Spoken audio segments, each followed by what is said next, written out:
from the Bay of Fangs comes in the muck. Venom is a horrid thing. A claw, a maw of teeth, that's simple. They slash your body, pierce it, tear off a piece, and then you either die or learn to work with what's left. But venom, it gets in you, making your body betray you. Your muscles clench, your head swims, your breathing falters. It was a clear afternoon, early in spring, when I found myself and 10 other hunters overlooking the peat works of Ditmus. I'd visited the town when training on varied terrain, of course, but I hadn't seen the extraction sites up close. It was a peculiar sight. Pits from which tireless workers cut and lifted neat blocks of fuel, their measured shapes incongruous with the patterned flow of the landscape. The entire peat bog was a string of raised parts with woody plants kept apart by murky waters.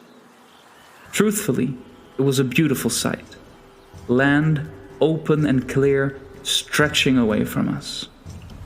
Sadly, for all their apparent openness, these environs were no less tainted by the Dark Ones than any other stretch of land. Our quarry, I should explain, was what the inhabitants of Ditmus had named the Muck Toad. There had been several sightings of massive, bloated toads, over a foot across, further into the bog. A perimeter had been drawn up around the peatworks, but local defenders had been hesitant to venture out towards the beasts. I don't blame them. After all, that's what the hunters are for. Still, it meant we had little to go on as to the beasts' numbers, their speed, or any unexpected abilities. Thus, we had come in numbers and well armed. There were 2 squads of hunters, one led by Brother Errol, the other, mine, by Sister Georgina, both overseen by Master Walter.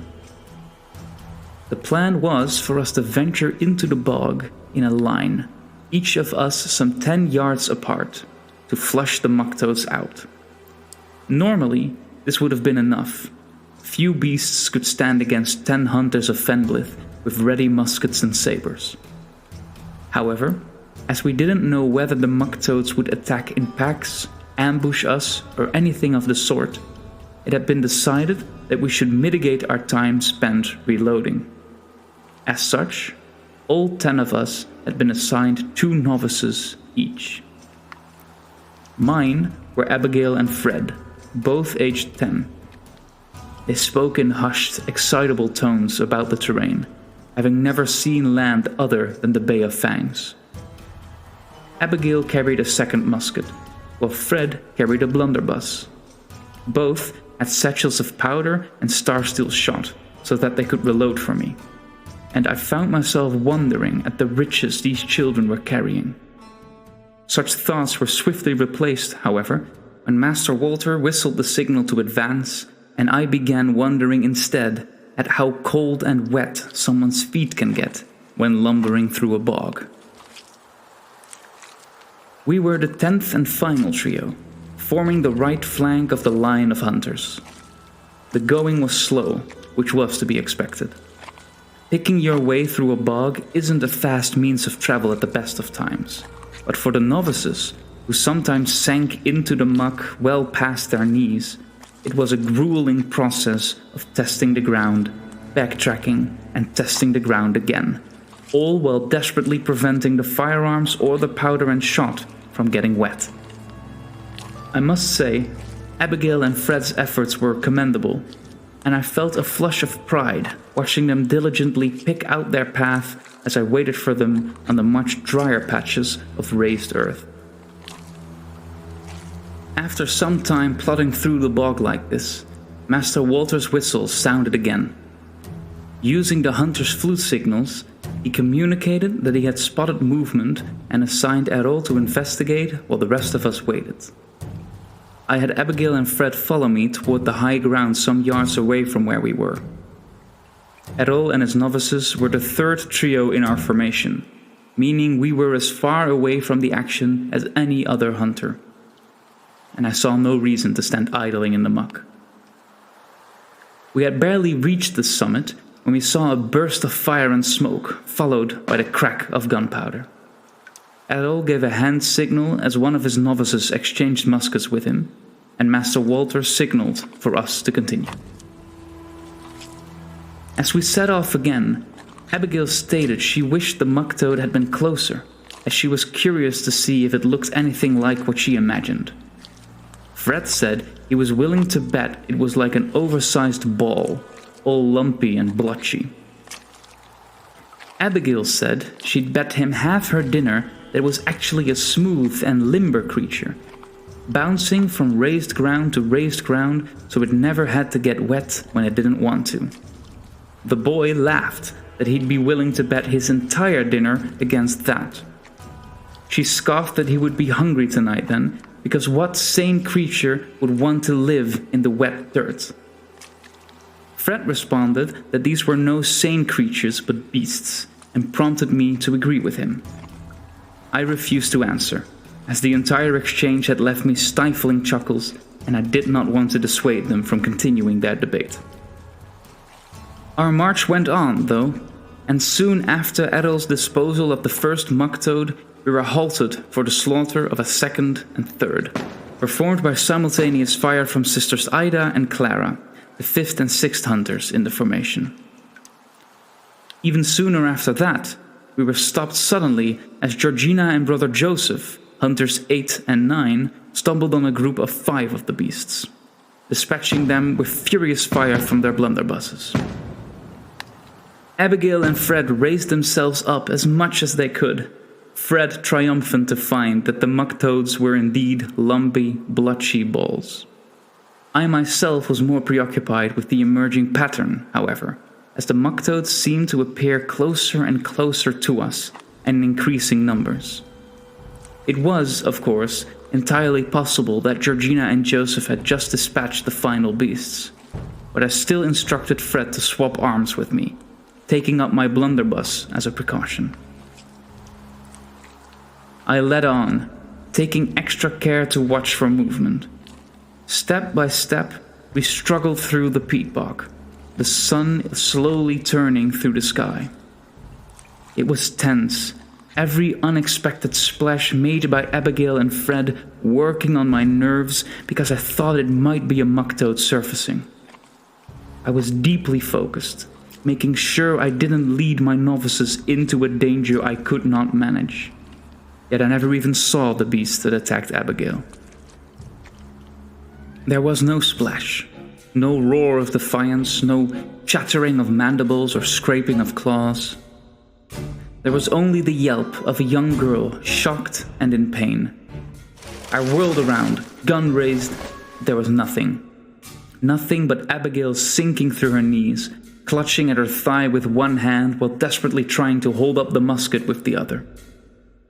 I signaled Master Walter, who immediately called a halt. I swung my blunderbuss over my back and hoisted Abigail out of the muck, setting her down on one of the islands of raised earth. She was sobbing, a mewling mess of pain. Her pant leg was torn, and I tore it open to see the wound underneath. It was horrid, swelling flesh oozing clear liquid from a thin cut. Abigail gasped and began to twitch.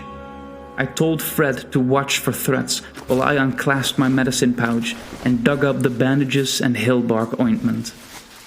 As swiftly as I could, I tied off Abigail's leg above the wound and rubbed the ointment into the cut, telling her not to move. She gasped as I touched the injury, but she held herself impressively still. I screamed for Master Walter, telling him the Muck Toads were venomous, that Abigail needed care. Fred gasped next to me. I assumed he was looking at his suffering friend. Then the musket in his hand cracked, sending me spinning. I did see the Muck Toads that attacked Fred. There was a swarm of them, clambering up from some watery hole, all grouped together, bloated balls of lumps and blotches over a foot across, heaving themselves through the filth, paws flapping in the water. Maybe, if Fred had still had the blunderbuss, he could have protected himself, but he didn't. And though his shot flew true and he claimed his very first kill, a tangle of tongue shot out from the other beasts, slicing his arms, his legs, his body. He stumbled at the onslaught, falling face first into the water as I roared in rage, bringing my blunderbuss up and sending a hail of starsteel into the clutch of horrors. The carnage was total, a mist of ichor flying into the air as my shot crashed into the Muck Toads. I grabbed Fred and pulled him out of the water. He began to twitch, then convulse. I ripped away his clothing and slattered his wounds in hill bark, tying off what I could. Then I heard a splashing next to me. One of the Muck Toads had crawled onto the raised earth. I snatched up the musket Abigail had been carrying, the only loaded firearm I had left. I took aim as the beast opened its mouth, but before I could fire, it burst apart. Joseph stepped next to me, exchanging his musket for the blunderbuss one of his novices was carrying. He asked after Fred and Abigail. I told him they needed help, and fast. He nodded, signaling Georgina, who was close behind him, for aid. She climbed out of the water and knelt next to Fred, beginning to apply additional ointment and bandages while ordering me to take her blunderbuss and support Joseph.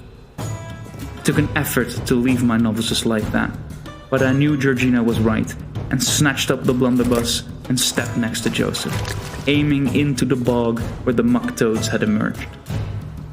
New shapes bulged underneath the surface and we took aim, but a whistled signal from Master Walter kept us from firing.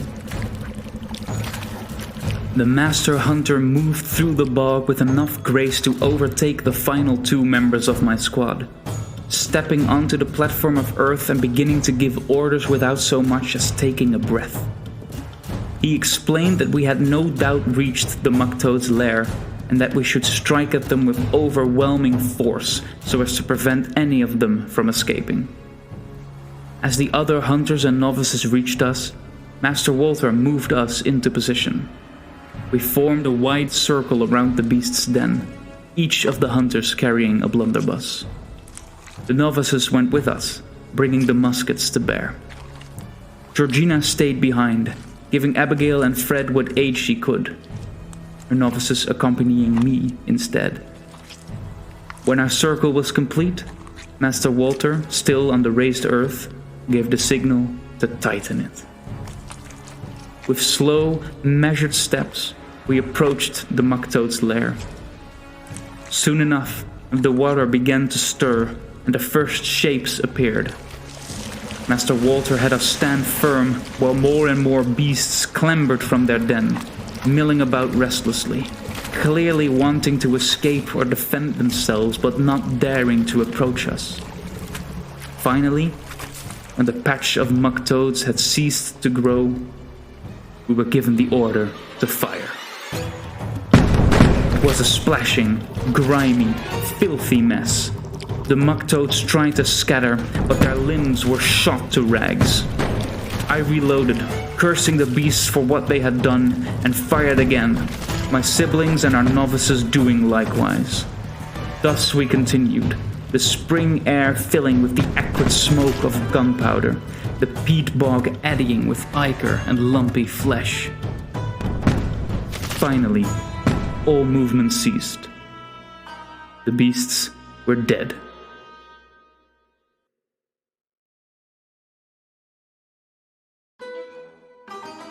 You've been listening to a Hunting Darkness audio drama produced by Dark Bear Productions. We invite you to delve into the world of Hunting Darkness by visiting hunting-darkness.com.